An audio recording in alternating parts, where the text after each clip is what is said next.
오늘 우리에게 주신 하나님의 말씀 룻기 3장 1절에서 5절입니다. 룻의 시어머니 나오미가 그에게 이르되 내 딸아 내가 너를 위하여 안식할 곳을 구하여 너를 복되게 하여야 하지 않겠느냐. 내가 함께하던 하녀들을 둔 보아스는 우리의 친족이 아니냐. 보라 그가 오늘 밤에 타작마당에서 보리를 까불리라. 그런즉 너는 목욕하고 기름을 바르고 의복을 입고 타작마당에 내려가서 그 사람이 먹고 마시기를 다하기까지는 그에게 보이지 말고 그가 누울 때에 너는 그가 눕는 곳을 알았다가 들어가서 그의 발치 이불을 들고 거기 누우라. 그가 내 할 일을 내게 알게 하리라 하니 룻이 시어머니에게 이르되 어머니의 말씀대로 내가 다 행하리이다 하니라. 아멘. 룻의 순종이라는 제목으로 말씀을 드리려고 합니다. 2장 마지막 절에 보면 2장 23절인데 이에 룻이 보아스의 소녀들에게 가까이 있어서 보리 추수와 밀 추수를 마치기까지 이삭을 두으며 그의 시어머니와 함께 거주하니라. 보리 추수와 밀 추수를 마치기까지. 그러니까 베들레헴에 이제 추수가 다 끝난 거예요. 그러면 이제 추수가 끝나면 그 다음 할 일이 뭐예요? 이제 타작하는 일이죠. 저도 옛날에 시골에서 보면 먼저 이렇게 벼를 다 베고 다 세워놨다가 어느 정도 또 마르면 다 이렇게 한테 다 모아놓고 또 쌓아놓고 또 한참을 두고 그리고 이제 그 타작을 또 다 이렇게 하는 것들을 봤는데, 그러니까 이제 추수가 다 끝나면 그 다음에 할 일이 타작하는 일이에요. 그 추수도 큰 일이지만 추수의 마침표, 농사의 마침표를 끊는 것은 이제 타작이죠. 타작. 그래서 타작마당에서 이제 오늘 또 놀라운 일이 이제 진행되고 있는데, 이 일은 시어머니 나오미가 며느리 룻을 시집 보내는 작전입니다. 그래서 이 결혼 작전, 이것을 통해서 이제 우리에게 주시는 메시지가 이제 무엇인가 이런 것인데, 첫 번째는 시어머니 나오미가 며느리 룻을 향해서 어마어마한 헤세드 사랑을 베풀고 있더라, 이런 거예요. 시어머니와 며느리와의 관계가 얼마나 이 애틋한 사랑의 관계인지, 서로 간에 희생적 이 사랑을 하고 있거든요. 1절 말씀에 보면 룻의 시어머니 나오미가 그에게 이르되 내 딸아, 내 딸아 그러잖아요. 며느리 룻을 부를 때 내 딸아 내가 너를 위하여 안식할 곳을 구하여 너를 복되게 하여야 하지 않겠느냐. 여기 안식할 곳을 구한다, 찾는다, 이것은, 이 의미는 보호자의 날개 아래에 있게 하겠다, 이런 뜻입니다. 그래서 보호해주고 책임져줄 신랑의 그늘이 안식할 곳이에요. 신랑이 있어야 참된 안식이 임하는 것이고, 또 신랑이 그 여인을 보호하는 보호자가 되는 것이죠. 그래서 여기 내 딸아 내가 너를 위하여 안식할 곳을 구해야 되겠다, 이 말은 며느리 룻에게 신랑을 연결해 주어서 신랑을 이제 구해주는 이런 모습을 보여주고 있는 것입니다. 룻의 신랑을 찾아주겠다, 또 결혼시키겠다, 이런 의미인 거예요. 그런데 이 나오미와 룻은 모압에서 신랑이 죽었잖아요, 둘 다. 그래서 대후손이 끊겨서 이스라엘은 대를 잇게 하기 위한 고엘 제도, 이 기업 물을 자를 통해서 고엘 제도라는 것을 주셨어요. 그래서 모압에서 돌아올 때 두 며느리에게 이 시어머니 나오미가 한 말이 있는데, 룻기에 1장 11절 말씀에 이런 말을 한 적이 있어요. 나오미가 이르되 내 딸들아 돌아가라. 며느리들에게 하는 말이었잖아요. 오르바와 룻에게. 너희가 어찌 나와 함께 가려느냐. 내 태중에 너희의 남편 될 아들들이 아직 있느냐. 나오미 시어머니 태중에 아들이 만약에 있다면 이 며느리를 데리고 가면 이 아들을 낳아서 아들이 자라면 이 아들과 며느리 간의 이제 관계를 통해서 후손을 이을 수가 있잖아요. 그런데 나오미가 나는 아들도 없잖아. 나는 늙었고 아들도 없어. 그러니까 너희들은 돌아가거라. 이런 말을 했어요. 이것이 바로 고엘 제도를 이야기하는 것입니다. 그래서 시어머니 나오미가 고엘 제도를 통해서 아들을 낳고 그 다음에 그 아들을 며느리 룻과 이제 관계를 통해서 후손을 잇게 하는 것이 이 후손 대를 잇는 정상적인 고엘 제도의 모습이에요. 창세기 유다 가정을 보면 유다의 세 아들이 있었잖아요. 엘과 오난, 셀라. 이때 장남 엘의 그 신부, 그러니까 유다로 보면 며느리가 누구냐면 다말이었잖아요. 그런데 큰아들이 죽었어요. 그럼 큰아들이 죽으면 이 며느리, 며느리는 이제 혼자밖에 없었는데 이 큰 며느리를 통해서 둘째와 관계를 통해서 후손을 잇는 거예요. 근데 둘째가 또 악한 행위를 함으로 죽어요. 그러면 다말과 이제 세 번째 아들 셀라와의 관계를 통해서 후손을 이어야 되는데 이 유다가, 이 시아버지 유다가 셀라를 주지 않잖아요. 장성에도 안 줘요. 그래서 다말이 이제 시아버지와의 관계를 통해서 후손을 이었지 않습니까? 이것이 이제 고엘 제도라는 거예요. 기업을 무르기 위해서 계속 후손을 잇게 하기 위한 가정의 모습인데, 그래서 이런 이스라엘의 후손을 잇게 하기 위한 이 대를 잇는 이 모습을 보면 사실은 시어머니 나오미가 남편을 얻어서 이제 아들을 낳으면 이 아들을 며느리와의 관계를 통해서 대를 잇는 것이 순서입니다. 순서. 그런데 시어머니인 나오미가 자신에 대한 생각은 하나도 하지 않잖아요. 대신 룻을 시집 보내려고 작전을 하는 거죠.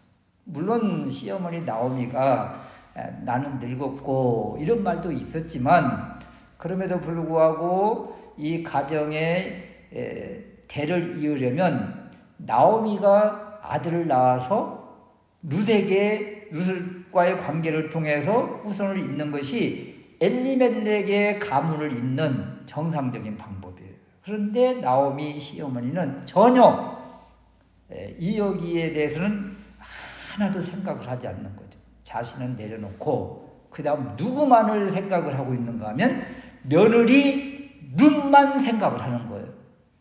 나에 대한 주도권, 나에 대한 이권, 나를 생각하는 것, 이런 모든 것들은 다 내려놓은 거예요.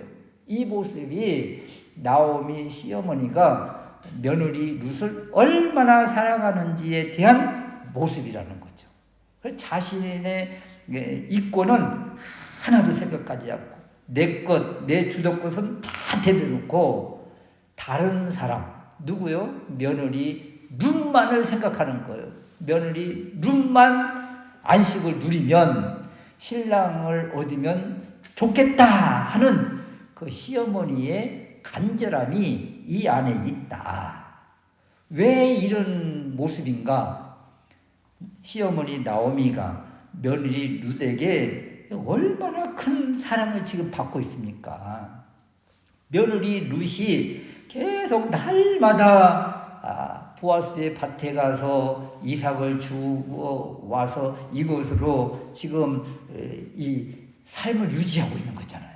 그러니까 룻이 헌신적인 수고를 하고 있는 거예요. 여기에 이 시어머니 나오미가 또 아낌없이 자신의 주도권을 다 내려놓고 눈만 안식을 얻으면, 눈만 신랑을 얻으면 되겠다 하는 그런 마음이 또 여기 있는 거죠. 그래서 이 나오미와 룻과의 관계를 보면 서로 간에 아낌없이 주는 사랑을 지금 하고 있다. 이것이 성도들 간의 교제의 모습이어야 되고, 또 하나님과의 관계의 모습이 이렇게 충성하는 모습이 되어야 되겠다. 이것을 우리에게 지금 교훈하고 있다. 이런 것입니다. 그래서 주님이 우리를 그렇게 사랑을 해 주셨고, 그렇게 우리를 사랑해 주셨던 주님이 우리에게 뭐라고 말씀을 주셨는가 하면, 이웃을 내 몸처럼 사랑하라 하고 주셨는데, 이런 그 말씀을 삶에서 적용하면서 살고 있는 사람이 시어머니 나오미와 며느리 룻과의 관계라. 그러니 이 가정이 좀 가진 것은 부족하고 먹을 것은 양식이 없을지라도 이 둘 간의 관계를 통해서 이 가정이 얼마나 지금 행복한 것인가를 우리에게 지금 보여주고 있다. 이런 것입니다. 두 번째는 이제 룻을 결혼시키기 위한 작전을 어떻게 펴고 있는가 이런 것인데, 3절 말씀에 너는 목욕하고 기름을 바르고 의복을 입고 타작마당에 내려가거라. 또 4절 말씀에는 그가 누울 때에, 보아스가 누울 때에 너는 가서 눕는 곳을 알았다가 들어가서 그의 발치 이불을 들고 거기 누우라. 이날은 타작마당에서 보리를 까부는 날이잖아요. 그래서 타작을 다 마치고, 그리고 타작을 마친 그날은 이제 축제처럼 잔치를 여는 거예요. 그리고 이제 그래서 포도주도 마시고, 그래서 하루 일과를 다 마치고 이제 단잠을 자는 그곳인데, 이 힘들고 지친 몸을 가지고 있다가 그 잔치 후에 이제 보아스가 잠을 자는데, 보아스가 잠자는 곳에 가서 그 이불 속으로 들어가라. 이 말을 지금 시어머니 나오미가 룻에게 지침을 주고 있는 거예요. 3절에 목욕하고 기름 향유를 바르고 의복을 입는 것, 이것은 신부단장의 모습입니다. 신부단장을 하고, 보아스가 잠자러 들어가서 누울 때 그곳에 들어가 같은 이불을 써라, 이 이야기인데, 이 장면을 생각해 보면, 오늘날 우리 사고로 보면 아이고 참내, 시대와 문화가 다르기도 하지만 이해하기가 쉽지 않는 거잖아요. 그래서 이 나오미의 이 결혼 작전 명령은 어찌 보면 굉장히 위험한 발상입니다. 우리는 이 작전이 믿음의 작전이요, 또 앞으로 결과를 알기 때문에 아유 그러려니 하고 지금 우리가 이 성경을 읽고 있지만, 뒷일을 아무것도 모르고 이 상태만 우리가 지금 현재 읽고 있다면, 세상에 이런 위험한 행동이 어디가 있어요. 또 이런 조금 문화적으로 좀 선해 보이지가 않잖아요.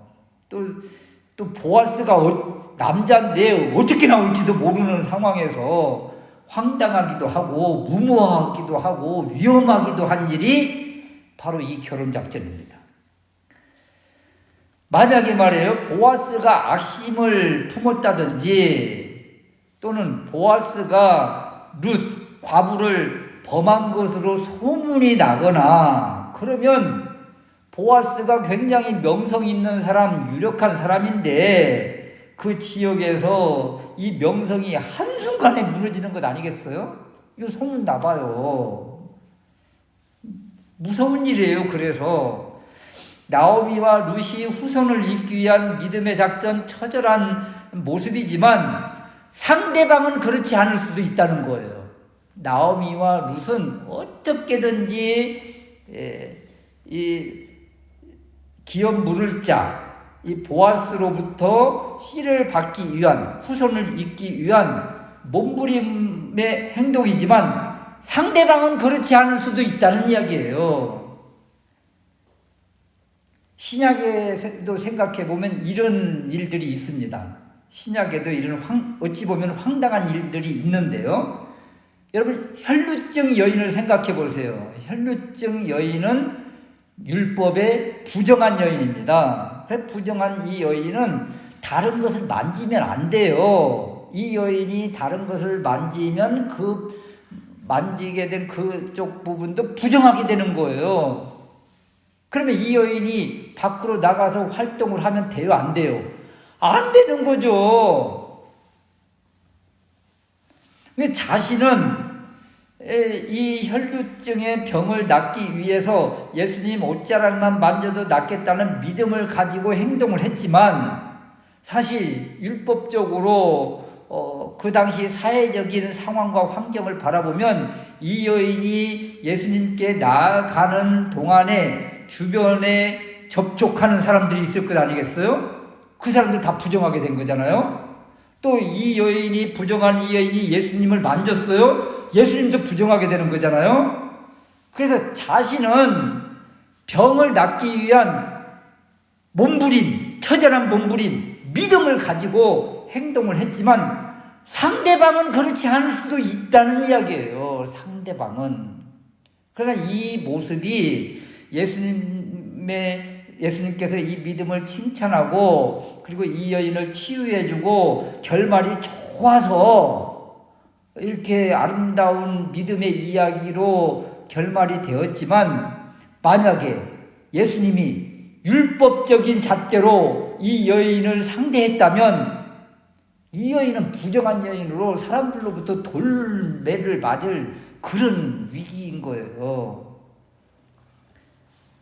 중풍병자도 마찬가지예요. 중풍병자를 데리고 간 4명의 친구들.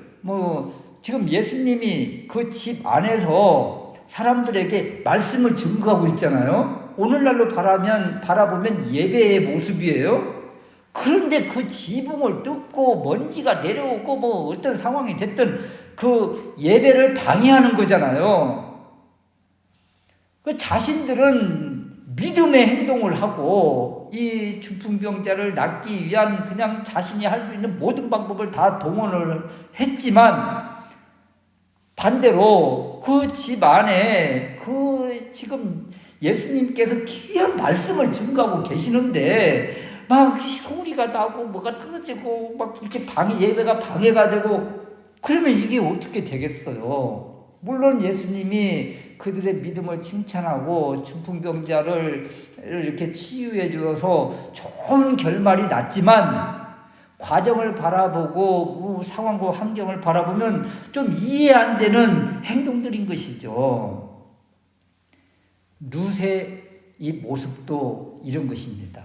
나오미와 룻의 이 결혼 작전도 자신들은 후손을 잇기 위한 처절한 생명을 내놓는 이런 몸부림이지만 상대방은 그렇지 않을 수도 있다. 우리가 이 결말이 좋게 나와서 이렇게 믿음으로 이런 행동을 했다고 칭찬을 하지만 만약에 보아스라는 사람이 이 여자가 지금 무슨 행동을 한 거야? 지금 나를 이렇게 음란한 사람으로 그냥 매도하려고 이렇게 했다고 만약에 노발대발하면서 소문을 퍼뜨렸다면 이 룻의 가정은 어떻게 됐겠어요? 물론 이제 보아스라는 사람의 인격과 성품과 모든 것을 다 종합적으로 고려해서 나오미가 이런 작전을 내렸지만 이 전후 상황을 바라볼 때 어떤 상대방이 삐끗 잘못 생각만 했다면 이 가정은 베들레헴에 발을 붙일 수 없는 그런 가정이 될 수밖에 없었다. 그런데 무모한 행동 같았지만 이런 행동들이 결과적으로 좋은 결론이 나와서 정말 아름다운 믿음의 모습이었다고 이야기를 하는 거죠. 그래서 이 주님의 관점으로 바라보면 이들의 행동은 사생결단하고 생명을 내놓고 감행하는 이런 믿음의 행동이요. 또 일반 사람의 모습으로 바라보면 무모하기 그지없는 상대방의 입장은 하나도 생각하지 않고 자신들만 생각하는 것 같은 모습이지만 이것을 사람의 관점으로 보는 것이 아니라 하나님의 관점으로 바라볼 때는 믿음의 행동이다. 그래서 우리가 이런 행동들을 할 때 참 믿음 없이 하는 행동들은 다 비난을 받을 수밖에 없고 여기에 믿음의 행동이 반드시 수반되어야 하나님이 그 믿음을 바라보고 그의 행위를 이제 정당화시켜 주신다. 그래서 어떤 행동을 할 때 믿음 없는 행동은 결국 수치를 주는 것이요. 믿음의 행동이 들어가야 하나님이 그 모든 것을 방패막아 주시고 좋은 결과를 주신다. 그래서 믿음의 행동을 할 때 주님은 그 행동을 받아주신다. 이런 것입니다. 세 번째 우리가 생각할 수 있는 것은 말도 안 되는 이 작전을 온전히 순종하는 며느리 룻을 볼 수가 있어요. 5절 말씀에 보면 룻이 시어머니에게 이르되 어머니의 말씀대로 내가 다 행하리이다. 그러잖아요. 말씀대로 다 할게요. 6절 말씀에 그가 타작마당으로 내려가서 시어머니의 명령대로 다 하니라. 여러분 룻의 입장에서 보면 말도 안 되는 이 시어머니의 명령이고 말씀이고 작전이에요. 그래서 어머니 아무리 그래도 그렇지요. 이해가 안 돼요. 어찌 보면 저를 정절, 여인으로서의 품격 이런 것들을 다 내동댕이 치는 일인데 이 잘못되면 저는 이 마을에서 보아스를 유혹한 사람으로 음란한 여자로 낙인 찍힐 수밖에 없는데 그래도 해야 돼요 하면서 의구심을 갖는 부분이 하나도 없는 거예요. 이 시어머니 나오미의 이 작전은 룻에게는 참 말도 안 되는 이 결혼 작전인데 이 남자 이불 속으로 들어가라는 것 아닙니까? 그런데도 불구하고 아무 불평이 없고 이의 제기를 하지도 않고 시어머니의 말씀대로 시어머니의 명령대로 시어머니의 작전대로 순종하더라. 이거 어떻게 가능한가? 그것은 시어머니가 자신을 얼마나 사랑하는지를 알기 때문에 사랑하는 사람이 자신에게 주는 모든 것들을 그대로 수용하고 받는 것입니다. 그래서 이 관계가 중요한 거예요. 관계가. 시어머니 나오미와 며느리 룻의 관계는 이렇게 사랑으로 연결되는 관계이기 때문에 사랑하는 그 사람이 주는 그 메시지를 그대로 순종하는 거예요. 이해가 되지 않아도 순종. 여러분 우리를 사랑하시는 분이 누구예요? 하나님 아버지 아니겠어요? 하나님 아버지께서 독생자 우리 주님을 내어주시기까지 우리를 사랑하셨잖아요. 그러면 우리를 이렇게 사랑해 주신 하나님이 주신 말씀이면 무슨 토를 달면 안 된다는 거죠. 의구심을 품어도 안 된다는 거죠. 왜? 우리를 그렇게 사랑하신 분이 주신 메시지는 그대로 받아야 된다는 거예요. 시어머니 나오미가 준 그 말도 안 되는 이 결혼 작전을 며느리 룻이 그대로 행하잖아요. 작전대로, 명령대로, 말씀대로. 어떻게 가능했다고요? 시어머니가 그렇게 사랑했기 때문에 그 사랑을 알기 때문에 순종한 거예요. 우리를 그렇게 사랑하신 하나님이 주신 말씀, 그것이 하나님의 말씀 아니에요? 그 말씀을 우리가 어떻게 해야 돼요? 룻이 그대로 받고 순종하는 것처럼 우리도 이 머리로 지식으로 말씀을 재단하지 말고 그대로 순종할 때 그때 놀라운 순종의 열매를 주신다. 룻이 순종함으로 이제 아이를 갖고 이 아이를 품으면서 그 가정에 큰 소망이 이루어진 것처럼 우리도 하나님의 말씀을 그대로 받고 순종하면 말씀에 아름다운 열매를 주신다. 이것을 기억하고 좀 이해가 되지 않아도 하나님의 말씀이라면 아멘하고, 또 하나님의 말씀이 멈추라 하면 멈추고, 하나님의 말씀이 가라 하면 가고, 그래서 하나님의 말씀을 온전히 순종하는 우리가 될 수 있으시기를 주님의 이름으로 축원합니다. 아멘.